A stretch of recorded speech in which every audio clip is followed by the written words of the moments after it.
n'akanyamuneza ko dusubiye guhura kuri uyu munsi. Uyu munsi ugira kabiri w'iki gikorane cyo gukengurukira Imana.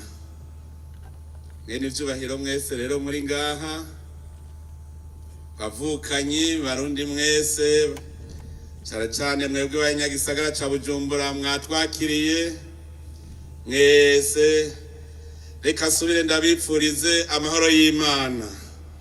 Amahoro y'Imana kuri mwese, amahoro y'Imana kuri mwese. Uyu munsi nundi munsi mwiza cyane utuma tuza turibuka ivy'Imana yadukoreye muri uyu mwaka.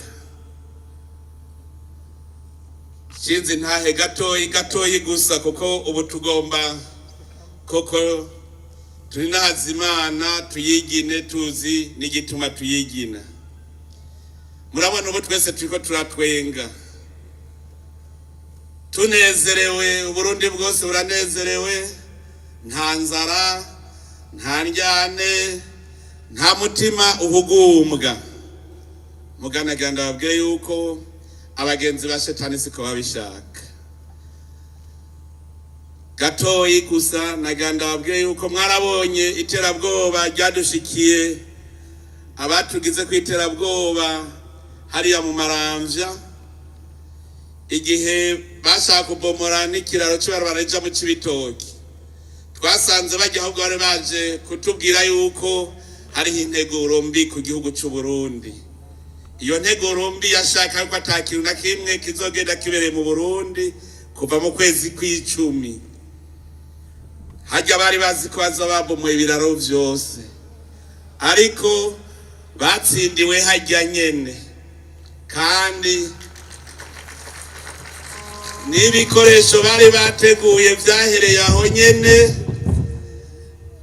Iyo babiteguriye niyo vyahereye, kandi naganda babwire ko nta nzira nimwe bagifise, ubu bose barashwiragiye, kandi uno munsi turazi ko atana gatoyi k'inkomezi bagifise. Imana ihimbazwe ninahazwe.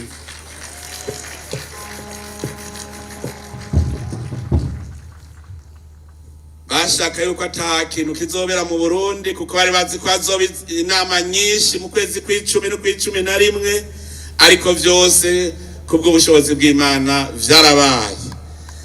Imana niwe mwungere w'Uburundi, Imana niwe muvyeyi w'Uburundi. Hariho abari bashatse yuko mu Burundi atahera mva makungu na rimwe ryohinjira ngo kugira dupfa n'inzara. Barakoze ibishoboka vyose, Imana ikiduha imfungurwa, abarundi bararima barimbura. Musomye mu gitabo cy'ijambo ry'Imana mu Balevi mu gigabane ca 26 muzobona imihezagiro iyo wemeye kuja imbere y'Imana. Icambere kubwira iti uzorima wimbure, nzorungika imvura igwe mu gihe cayo, urime wimbure ibigega vyuzure. Natwe ariko vyatugendeye, aho abandi bari bazi ko zoca dupfa n'inzara. Hariho akantu nabonye neza ngo uzorya ngo gushika gw'ivyo wimbuye ngo bihere ibindi wasubiye kwimbura. None umwaka na vya bigori twari twimbuye tukabika dutegera kazoza, none umunsi niho bikiri, none tugira tudatagwe gusoroma ibindi. Ivyo vyose ni imihezagiro y'Imana. Imana niwe mwungere wacu, niyo yaturinze kandi izokwama iturinda. Nico gituma rero ako konyene kari gakwiye kugira ngo dutambire Imana. Kubona turiko turatwenga tumerewe neza, kenshi mwebwe ntimumenya iz'Imana igwana, mugabo twebwe irashobora kutubwira iti ubu inganda rugwane rero ngo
Yesu